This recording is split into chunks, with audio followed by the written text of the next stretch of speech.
નમસ્કાર મિત્રો, આજના સમાચારમાં તમારું સ્વાગત છે। દેશ, દુનિયા અને ગુજરાતના તાજા, મોટા અને મહત્વના સમાચાર જાણીએ તે પહેલા ચેનલમાં નવા હોય તો ચેનલને સબસ્ક્રાઇબ અને લાઇક કરી દેજો। આગળના મહત્વના સમાચારની વાત કરીએ તો BSNL અને ટાટામાં ખુશખબર। એરટેલ અને જીઓના રિચાર્જ પ્લાનમાં વધારા બાદ લોકો BSNL તરફ આગળ વધી રહ્યા છે। દરમિયાન TCS અને BSNL વચ્ચેની ડીલ ખાનગી ટેલિકોમ કંપનીઓનું ટેન્શન વધી ગયું છે। એવા પણ સમાચાર છે કે ટાટા કન્સલ્ટન્સી સર્વિસ અને BSNL વચ્ચે 15,000 કરોડ રૂપિયાની ડીલ થઈ છે। TCS અને BSNL મળીને ભારતમાં 1000 ગામડાઓમાં 4G ઇન્ટરનેટ સેવા શરૂ કરશે, જેથી આવનારા દિવસોમાં લોકોને ફાસ્ટ સ્પીડ ઇન્ટરનેટ સેવા મળશે। આગળના મહત્વના સમાચારની વાત કરીએ તો આયુષ્યમાન કાર્ડ 10 લાખ રૂપિયા। અત્યાર સુધી આયુષ્યમાન કાર્ડ નીકળતા હતા એમાં 5 લાખ વીમાની માહિતી હતી, પરંતુ હવે 10 લાખ સ્વાસ્થ્ય વીમો મળશે તેવા કાર્ડ નીકળવાના શરૂ થઈ ગયા છે। તો આજે જ નવું કાર્ડ બનાવરાવો। આવકનો દાખલો, રેશન કાર્ડ, આધાર કાર્ડ અને મોબાઈલ નંબરના ડોક્યુમેન્ટ જોશે।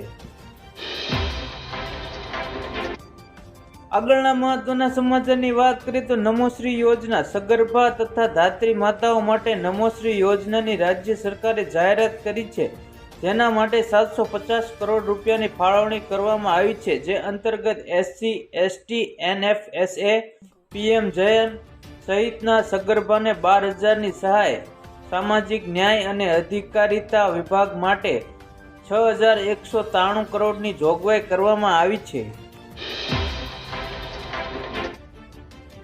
આગળના મહત્વના સમાચારની વાત કરીએ તો બાળકના આધાર કાર્ડ નિયમ।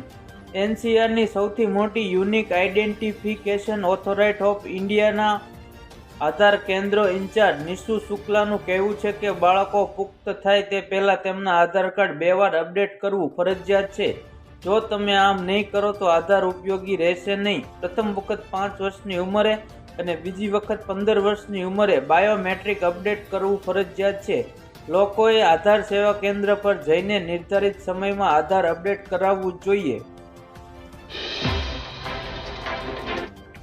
આગળના મહત્વના સમાચારની વાત કરીએ તો વીજ કનેક્શનમાં નવા નિયમો। કેન્દ્ર સરકારે વીજળી ગ્રાહક અધિકારી નિયમોમાં સુધારો કર્યો છે।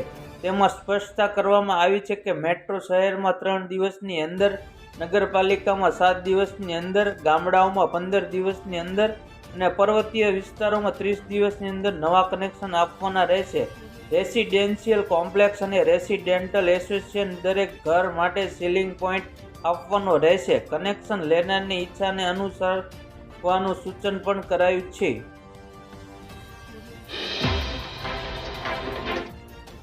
આગળના મહત્વના સમાચારની વાત કરીએ તો કરિયાણાની દુકાને પણ દવા મળશે। દેશમાં OTC અંગે ચર્ચા કરવામાં આવી રહી છે, જેથી ખાંસી, શરદી અને તાવની દવા ગામડાઓમાં લોકો સુધી સરળતાથી પહોંચી શકે। ઓવર ધ કાઉન્ટર દવાઓ એવી દવાઓનો સમાવેશ થાય છે જે ડૉક્ટરના પ્રિસ્ક્રિપ્શન વિના વેચી શકાય છે। અમેરિકા, બ્રિટન અને ઓસ્ટ્રેલિયા જેવા દેશોમાં તેમના વર્ગીકરણ અને ઉપયોગ અંગે સ્પષ્ટ માર્ગદર્શિકા છે।